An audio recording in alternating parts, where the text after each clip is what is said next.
Right now at 6, a woman is caught on camera trying to set fire to a warehouse with lighter fluid. And our full spring continues. Temperatures remaining warm, well above average, breezy as well with increased fire danger. A look at your forecast coming up. Plus, a TV news anchor makes an emotional plea for her missing mother's safe return. The 4 states' most watched news starts now.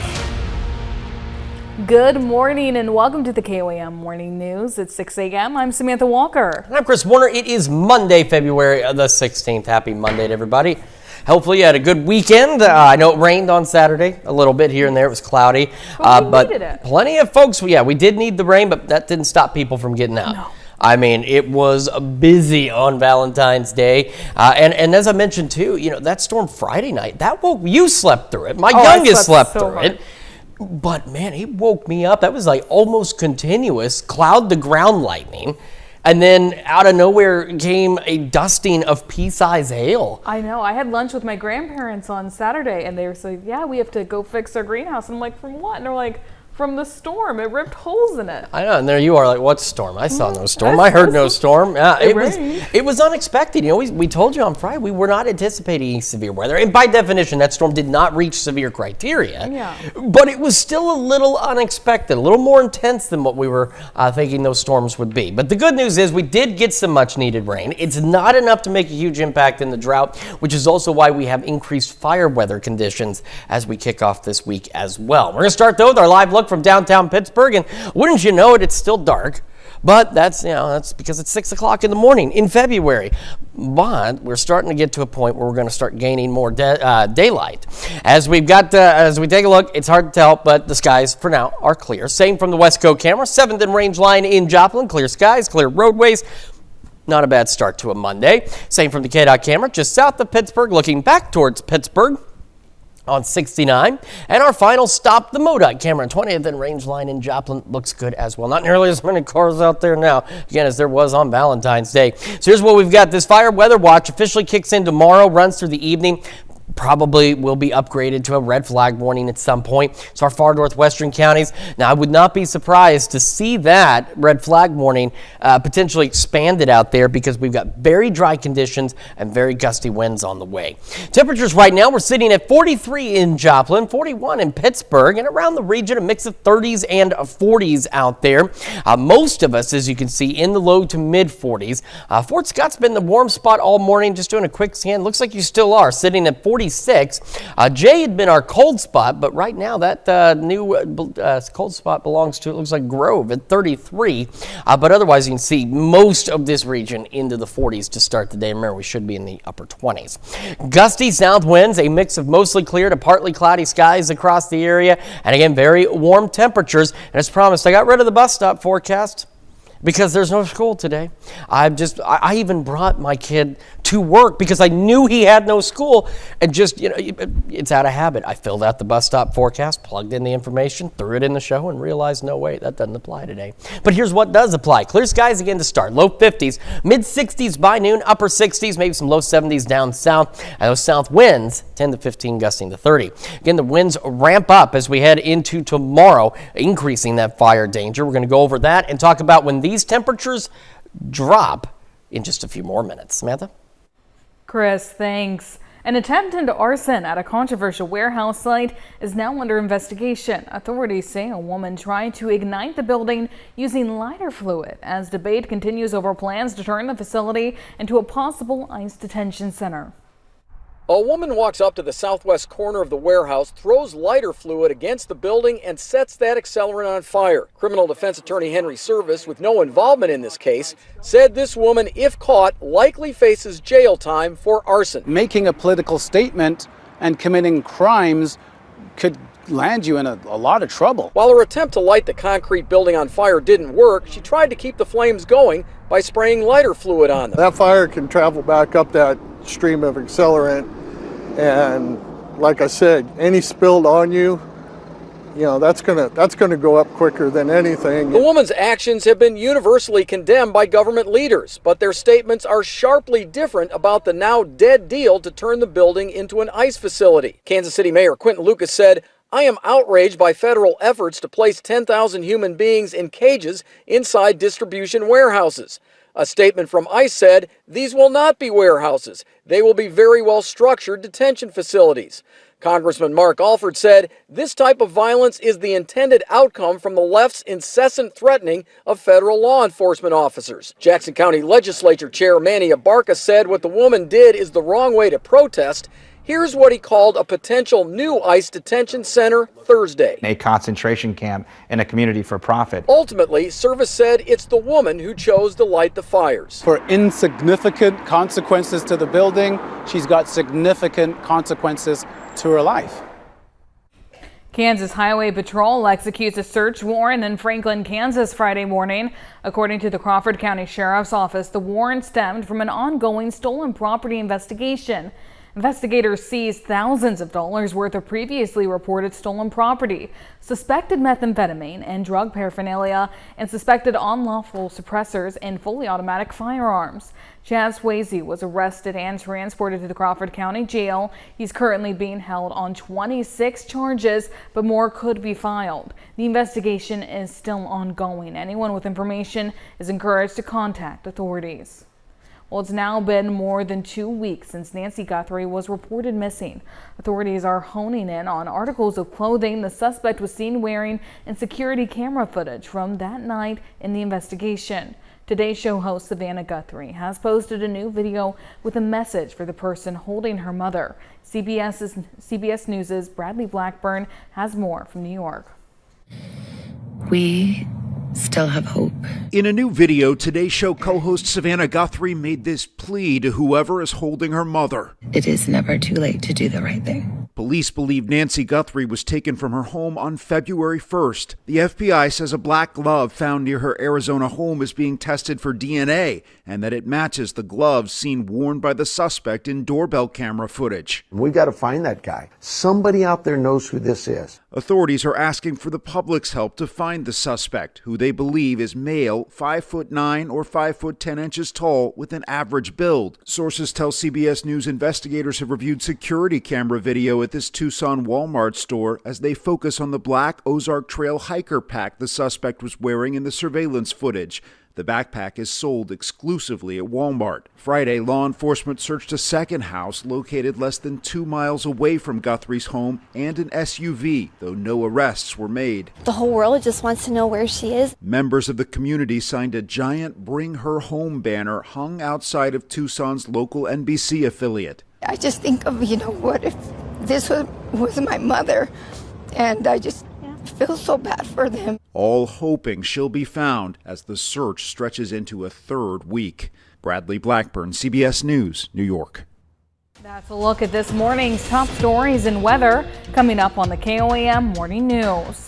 A city council debates stricter sanctuary policies as residents demand more protection from poor immigrant communities.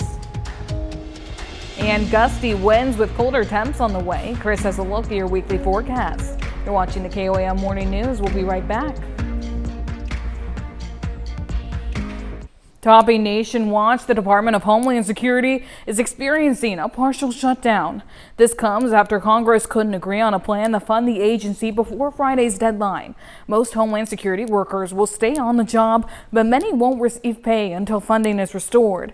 It's the last federal agency still waiting on funding for the rest of the 2026 budget year, which runs through the end of September. The public likely won't notice much impact from this partial shutdown. Other parts of the federal government will remain open. Well, Beaverton city leaders and residents are weighing how far local police should go in monitoring federal immigration agents. Questions over legality and safety are sparking debate as officials consider stricter sanctuary city policies while ensuring officers aren't put in harm's way. You feel comfortable saying that you've done all you can to protect Beaverton and its immigrant communities. Beaverton residents and city leaders have been calling for stricter sanctuary city policies. I want our officers to do more, and I acknowledge that right now there are a lot of implications around that. Councilwoman Nadia Hassan wants officers to investigate actions by federal agents when they get reports of things like unmarked vehicles driving recklessly. She wants officers to also document reports of excessive force and to refer potential criminal violations to the district attorney's office. But there are concerns whether putting local police in that position may do more harm than good, or if it is even legal. We are using every tool in the toolbox. We are analyzing every rule, and we understand the community has urgency. We needed to step back and understand the legal ramifications of what we were asking them to do. For example, federal officers are banned from wearing masks on duty in California, but the Los Angeles Police Department will not enforce the rule to avoid conflict between armed agencies. And so I asked Mayor Lacey Beatty about putting Beaverton officers in the same position. I do agree that putting our officers in that position could be harmful, which is why the community needs to understand what role we're asking them to do, and our police officers deserve to know what we're asking them to do. What I've heard from the police union is a bit of their concern around, if we start interacting, is the community going to assume that now we're aiding ICE? Councilman Kevin Teeter says officers are already enforcing traffic laws, but there is only so much they can do. We already have cited federal agents who have broken those codes. Now, getting a conviction is very, very difficult because of qualified immunity. Beatty says either way, police will respond if someone calls 911 over reported ICE activity. Does that mean that the police department is responding with lights and sirens? They will come when called, and they have a duty to intervene.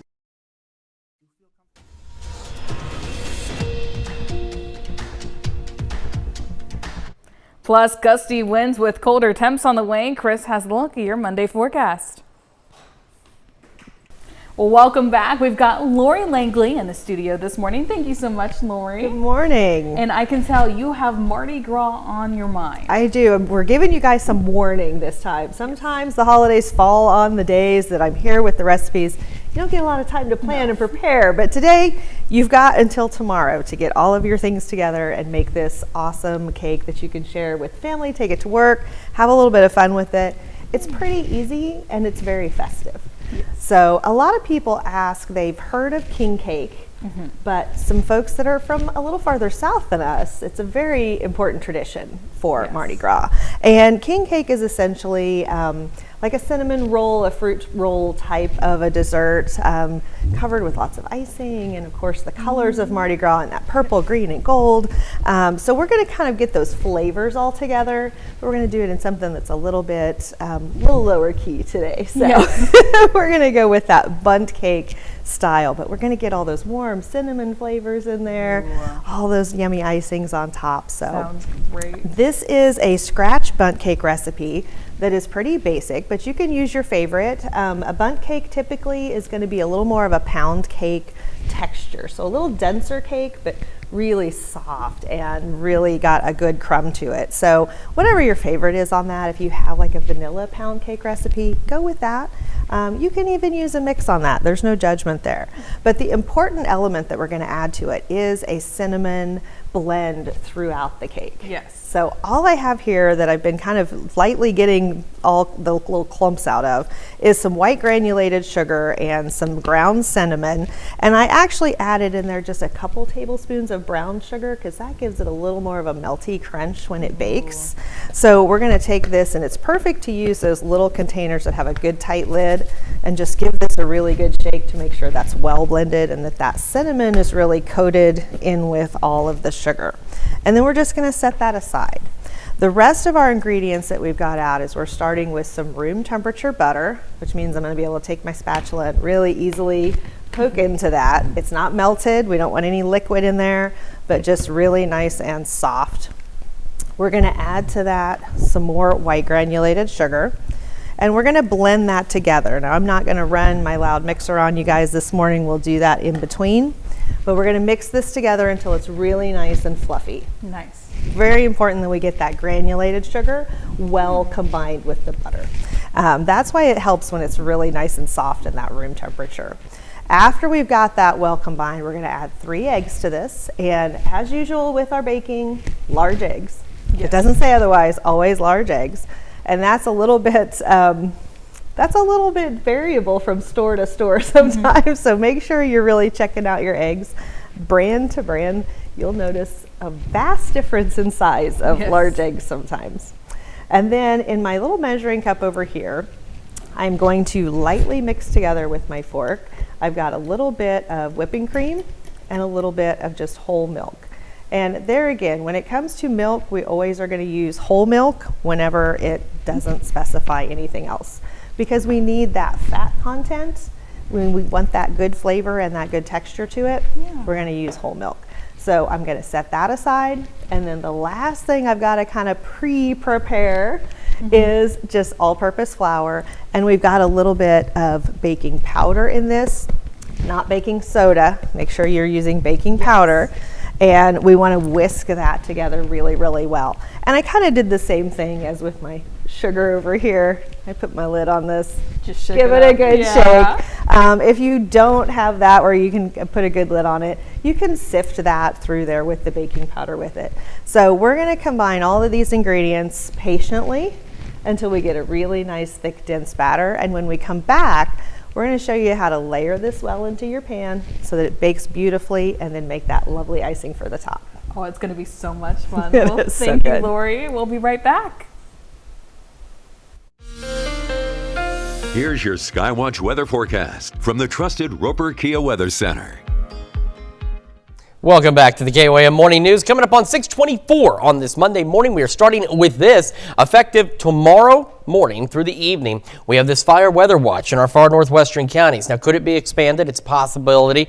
Will it be switched over to a red flag warning? A possibility as well. We could see red flag warnings across a broader part of the area. And the reason is despite our weekend rain, which is really Friday and Saturday, we're still in drought situation. We're still very dry out there, and we've got very gusty winds, which means even, again, just flicking that cigarette out the car window could be enough to start something significant. So no outdoor burning, no doing any of that. Don't be silly, be smart, be safe, because again, these winds and these dry conditions could spread very quickly. What kind of winds are we looking at? Well, here's the wind gust tracker. I think I've got it kind of reined in, because I told you earlier, every so often I feel like it goes overboard. I have seen it put gusts of like 60, 70 miles an hour on days we're talking like 20 or 30. So this time though, it seems to be right on the money. I've got it set out here. So as we head into the evening, our gusts 30 to 35, not out of the question. Overnight and into Tuesday, those winds will start picking up out of the south. We're starting to see those gusts approaching 40 miles an hour. And as we head through the day on Tuesday, this is why that fire weather watch is out there. And again, why we need to be cautious across the entire region. As we're now looking at those wind gusts 35, 40, 45 miles an hour. So that's why the fire weather watch is there, and that's why we have concerns about burning. So absolutely no outdoor burning. And just be responsible, be smart, be reasonable. I know, I'm sure there's things you need to get done that need to be burned, but they're going to just have to wait a few more days, all right? Outside of the winds, today we are looking at mostly clear to partly cloudy skies as we head through the day. Overnight tonight into tomorrow, we're going to go mostly cloudy. And even though it's going to be mostly cloudy tomorrow, it's still going to be warm. Of course, it's going to be dry. It's going to be windy. Now, Future Track had been putting a sprinkle or two out there, and there it is. That's about it. Not out of the realm of possibility, just not very likely. And even if it did happen, it's not going to be enough to negate the fire danger. As we go into Wednesday, winds will actually momentarily ease up a bit by the afternoon, but then they're going to start to pick back up again as we go into Wednesday evening out of the south and west. And of course, we remain dry. Will be partly cloudy for our Wednesday. All right, this morning we are starting with clear skies. And again, this is going to be a mix of those mostly clear to partly cloudy skies. So because we have a broad area, some of you may have clear skies for a while. Others may see those partly cloudy skies a little earlier, but be about the upper 40s by 8, near 60 by 11 a.m. Our highs today, upper 60s, maybe some low 70s down south, and again, south winds 10 to 15, gusting to 30. And those winds remain pretty well the same overnight tonight. It's going to be very early tomorrow morning that they'll start to increase. Partly cloudy skies, mid 50s by 10, mild this evening, mostly cloudy, and low 50s out there. About 70 tomorrow. Low 70s on our Wednesday. Thursday isn't bad initially, upper 60s, but our fool spring comes to an end. A cold front late Thursday drops our temperatures. We're now seasonable heading into the weekend. Could get a shower or even a light flurry Friday night into Saturday. Not going to add up to much of anything. A little below normal to start next week in the low 40s and then pushing back into the upper 50s by Wednesday of next week. That is a check of your forecast. We're going to send over to Samantha now with Health Watch. Thanks, Chris. A new report is raising concerns about what may be in your dog's bowl. The nonprofit Clean Label Project found many dog foods contain elevated levels of heavy metals and other contaminants, in some cases up to 13 times higher than levels found in human food. Researchers warn long-term exposure to those metals could contribute to higher cancer risk. Dry kibbles showed the highest levels, while fresh and frozen foods tested lower. Health experts estimate 1 in 4 dogs will develop cancer during their lifetime. A Virginia man has a new lease on life. For years, Brian Walls has been waiting for a liver transplant, and little did he know, doctors found his perfect match in an unexpected way. Desiree Montilla explains. Well, okay, wait a minute. You've cooked some stuff. Sitting on the couch, Brian Walls and his granddaughter, Michaela Hayes, reminisce. Laughs filling the living room, providing peace during a time of healing. I started getting ill. No one could really figure out, the doctors couldn't really figure out what was going on with me. Over 2 years ago, Brian Walls was diagnosed with NASH, a form of liver disease, and needed a transplant. I got on the list for a transplant. I was on that for a couple years, and it just nothing really come about with it. But in December, Walls' health quickly went downhill.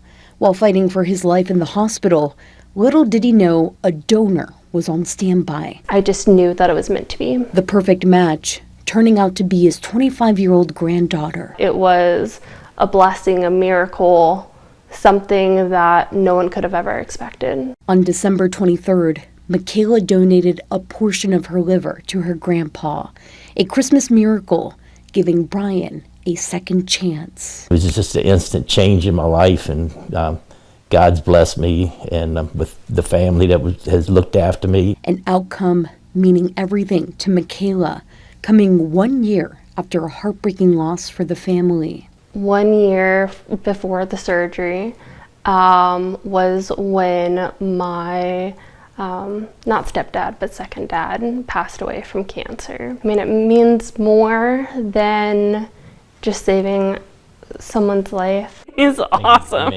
As Brian recovers, he encourages everyone to see if they could be a living donor, to give the gift of life. You never know when someone's in need and can't get a transplant, either liver or kidney or whatever the case may be.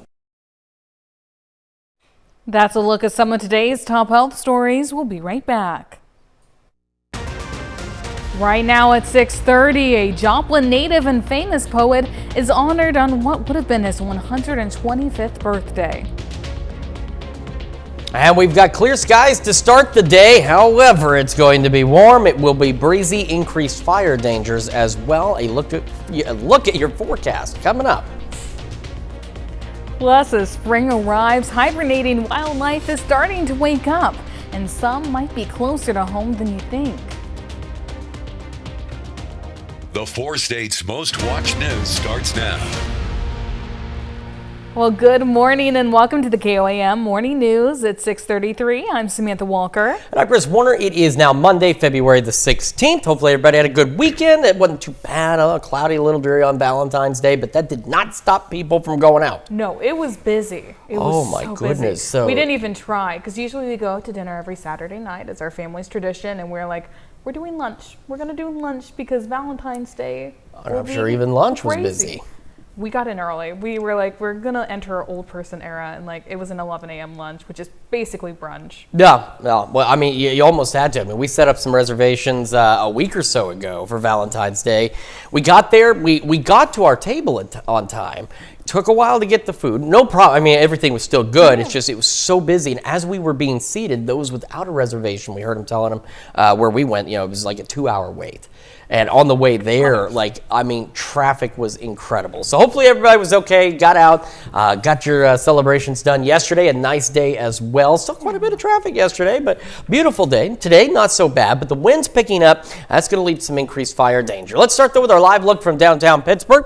You can see a few clouds out there, but otherwise a beautiful sunrise as we get our day started here. So again, not too bad. We have the clear skies again to start, but it is going to start to go eventually into partly cloudy skies a little later today. West Coast camera, 7th and range lines. Want to get another view of that nice sunrise out there this morning. If you look off to the far left of your screen, a couple of clouds out there so far, but otherwise not bad. KDOT camera, 69400. Looks good so far as well. I'm kind of curious, what is with these? Oh, it's just the reflection. Maybe you saw it too. It looked like somebody was like on a bicycle with super bright headlights wobbling back and forth. That was not the case. MoDOT camera, 20th and range line, looks good as well. Okay, so here's what we've got so far. Fire weather watches are northwestern counties. These kick in tomorrow and run through tomorrow evening. Red flag warnings not out of the realm of possibility. It's kind of the precursor here.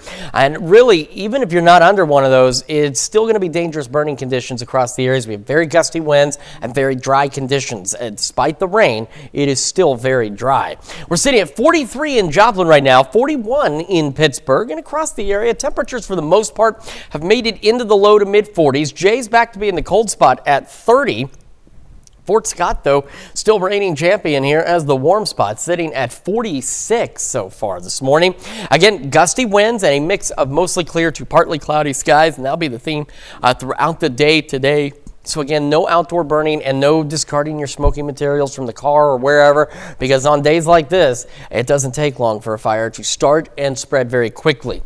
We're going to go low 50s by 9, mid 60s by noon, into the upper 60s and some low 70s for our highs, and it's south winds 10 to 15, gusting to 30. We're still breezy tonight, and we are very windy tomorrow, hence those fire weather watches. We're going to break that down and tell you about when these temperatures are going to return to normal here in just a few more minutes. Samantha? Chris, thanks. Yesterday, the Langston Hughes Cultural Society hosted a birthday celebration honoring the Joplin native. The event was held at the Mini Hackney Community Service Center and marked what would have been the prolific poet's 125th birthday. Joplin Mayor Keenan Cortez presented a proclamation, and a representative on behalf of State Senator Jill Carter delivered a resolution that will later be read on the floor of the Missouri Capitol. Organizers say celebrating Hughes is also about inspiring the next generation to reconnect with poetry and the written word. With spring right around the corner, critters will be leaving their state of hibernation, making sightings more likely. KOAM's Mitch Adams brings us more. As temperatures rise in the upcoming months, some wildlife might be easier to spot as hibernation ends. Hibernation for a lot of animals looks a little different, so they'll be waking up. Some of them have slept the whole winter away, others were in light slumber. Once these critters rise for spring, their mission will be finding food, a mate, and potentially a new habitat. So oftentimes folks will have maybe brush piles or different piles just accumulating around their house, and those are perfect little dens for these animals where they're always looking for the new home, and your home might be the one. If you happen to have an unexpected encounter with one of these animals, it's best to help them escape and continue their journey. Animals are a lot more scared of you than you are of them. Most oftentimes they don't actually want to be where they're at if you have found them in your home, and so they're looking to escape. And so if you're able to provide a very safe way for them to escape, even better. Reporting from the 4 states, Mitch Adams, KOAM News. That's a look at our top news stories coming up this half hour on the KOAM Morning News. Girls as young as 4 are taking to the ice in one of the fastest growing youth sports. In Consumer Watch, the Empire Market brought a little romance to downtown Joplin Saturday. The market hosted its annual Paris Week celebration just in time for Valentine's Day, transforming the space into the city of love. Vendors offered everything from freshly baked macarons and baguettes to sweet and savory crepes, coffee, cocktails, and even a Paris-themed photo booth. More than 50 vendors filled the market, and organizers say it was packed throughout the day. Well, the U.S. women's hockey team won their quarterfinal match this weekend and will take on Sweden today in the semifinals. Natalie Brand went to Reston, Virginia to meet some of the team's youngest fans who have Olympic dreams of their own. Fierce and fearless, girls as young as 4 are facing off and proving their place on the ice. I really like playing. What do you like about it? It's just like fun. It can also like get your body moving. Tell me your very favorite thing about being on the ice. Fighting. Fighting? A sport teaching toughness, teamwork, and confidence. The swagger these little girls have when they come off the ice. Carrie Walker on the Reston Raiders Board of Directors is a hockey mom of 5. It's tough out there. My older daughter just played a varsity game and got knocked down pretty hard, and you could see her just shake, get back up, and continue on her way. So it's a tough sport, but it really gives this level of resiliency to the kids. Walker says this hockey team has seen a 50% increase in girls' participation in recent years. USA Hockey says nationwide the number has surged 65% over the past 15 seasons, making it one of the fastest growing youth sports in the country. Why should girls play hockey? So they can learn how to skate. Sometimes I kind of do the things on the ice that I don't know how to do. Like what? Like flipping the puck in the air. I can learn to jump on the ice without falling. I learned firsthand it's probably best to start young. So you shake it like that? Like 8-year-old Charlotte Carbo. You need like 2 hands on a 6. These ladies skated circles around me. I don't think I'm making the Olympic team or any sort of team. Ah! Raise your hand if you think you're going to play when you're older too. Of course. With hopes of one day maybe chasing after Olympic gold of their own. Natalie Brand, CBS News, Reston, Virginia. And in local sports, over on the gridiron, a local high school football coach is receiving a high honor from the Kansas Football Coaches Association. Fort Scott's Bob Campbell is one of the inductees for the association's 2026 Hall of Fame class. Coach Campbell was with the Tigers for a total of 23 years over 2 stints. He totaled 186 wins and 63 losses while winning 2 state championships in 1996 and 2000.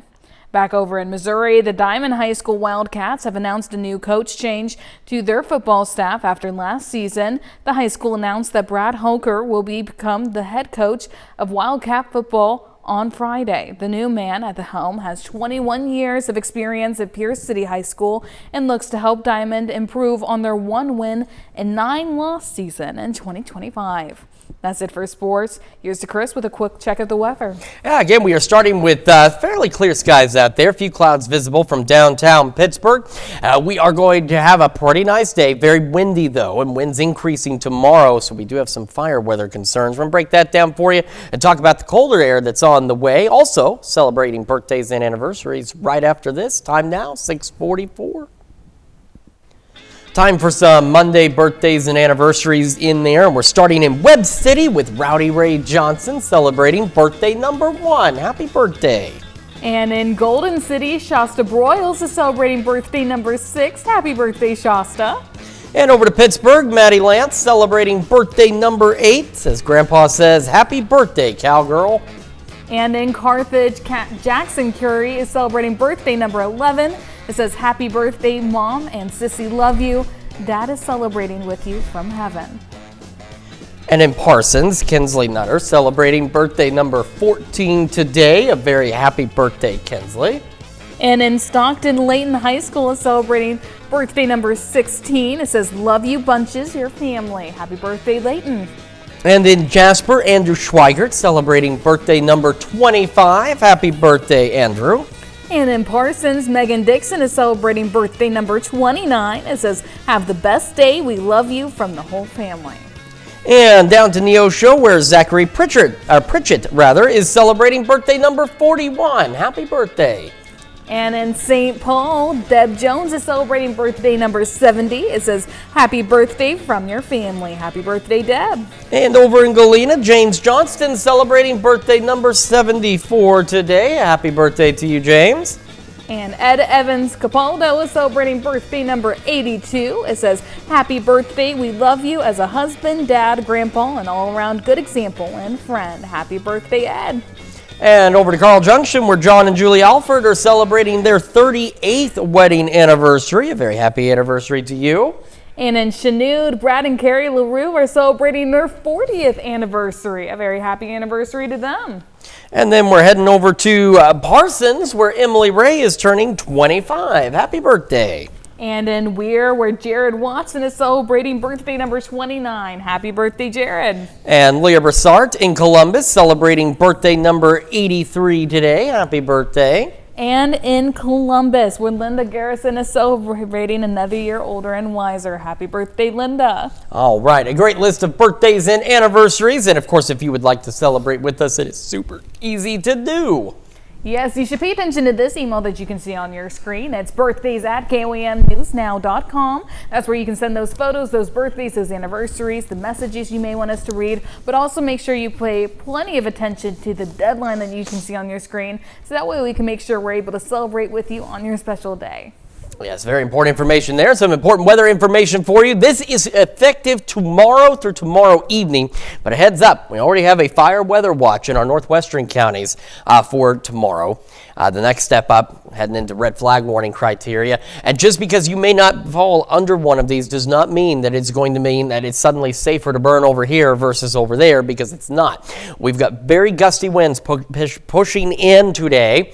I can get this out. And continuing in tomorrow, we're talking really windy tomorrow. And with the dry conditions, the drought situation, and you factor in that wind, we're talking some dangerous fire conditions as well. So no outdoor burning, no discarding your smoking materials out the window or off your porch or anything like that for the next few days, because again, it is going to be dry and very breezy. So let's talk about those winds as we head into the rest of this evening. Again, wind tracker lining up pretty well. We've got these gusts about 30 miles an hour, could get a little higher than that, so 30, 35 miles an hour overnight. Then as we head into early tomorrow morning, we start seeing those winds picking up. Now we're at 35 to about 40 mile an hour wind gusts, and into the afternoon and evening on our Tuesday, you can see these wind gusts are now in a 35 to 45 mile an hour range. And that's why we do have those fire weather concerns, because it will not take much for a fire to spread, even from a small spark, with those kinds of winds out there.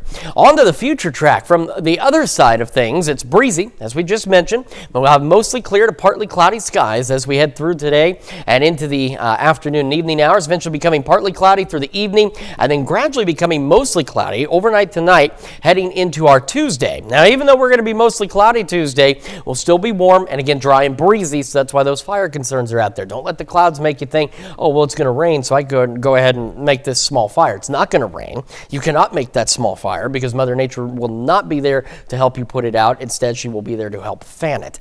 As we go into Tuesday evening, again, still mostly cloudy skies, still breezy. That remains the case heading into Wednesday. You may have seen a little bit of green on there. There's a chance future track's throwing up a sprinkle or two, but even if that happens, it's not enough to make any difference whatsoever. So don't even, again, just do not do any burning. We go into Wednesday, we start clearing out a bit. We're going partly cloudy. Winds gusty in the morning. They should ease up briefly into the afternoon, and then they're going to pick back up by Wednesday evening and into the overnight hours. We have those clear skies out there, just a few clouds. If you look all the way to the left, you can see them. We're in the upper 40s to start, about 60 by 11 a.m. Got to look at your forecast and the wake-up recap in just a moment, and we switch over to Fox 14. What better way to prepare for fasting than a donut eating contest? We're taking a look at Poland's Fat Thursday and a lot more at 7 a.m. This is your Wake Up recap for February 16th. Your top stories to start your day. Kansas Highway Patrol executes a search warrant in Franklin, Kansas Friday morning. According to the Crawford County Sheriff's Office, the warrant stemmed from an ongoing stolen property investigation. Investigators seized thousands of dollars worth of previously reported stolen property, suspected methamphetamine and drug paraphernalia, and suspected unlawful suppressors and fully automatic firearms. Chad Swayze was arrested and transported to the Crawford County Jail. He's currently being held on 26 charges, but more could be filed. Saturday, more than 100 people participated in the law enforcement Torch Run Polar Plunge for Special Olympics Kansas. The Torch Run Polar Plunge is a 20-year tradition and held again at the Crimson Avila Apartments. Teams from all over raise funds in advance, promising to those donating they will take the polar plunge into the 46-degree waters. The program has grown immensely over the years. That's a check of today's Wake Up Recap. And as you head out the door, it will be breezy and warm into the upper 60s today. Some low 70s, south winds gusting to 30, mostly clear, partly cloudy skies. Back in the mid 50s by 10, low 50s overnight, mostly cloudy, still breezy. Fire weather concerns not just tomorrow, but today as well with those gusty winds, but more so tomorrow. About 70, those winds out of the south gusting 35 to 45 miles an hour. Our cold front Thursday, though, returns our temperatures to or even slightly below normal heading into the weekend, maybe a little warmer by the middle of next week. So get ready for some temperature shock because it's been in this full spring for so long that when we get back to normal like that, it is going to make it feel very cold. That is what we talk about. Yeah, there's a warm 50 or a warm 60, and there's a cool 50 and 60. There's definitely going to be that cool side. I know yesterday my mom was wearing her big old coat in 47-degree temps, and I was like, I'm great in a t-shirt. It's not been too bad, but it's going to get cold soon. Well, thanks, Chris. Coming up today at noon, we're making cherry pineapple dump cake in the Mr. Food Test Kitchen. And your morning news continues on KOM with CBS Mornings. Some of Team USA's top athletes are walking away without any Olympic medals. Coming up, a look at the mental struggles of the athletes and how they come back from disaster. Or you can switch on over with us on Fox 14, where your only local morning news continues. This morning, Lori Langley continues to show us how to make her recipe for a Fat Tuesday bundt cake. Plus, with spring right around the corner, all sorts of little creatures are going to be leaving their state of hibernation, and you might be seeing more of them. Get some expert advice on what to do if you have an unexpected meet and greet. But it's going to wrap it up for us for now. We're back here tomorrow morning at 5 a.m. And we'll see you today at noon.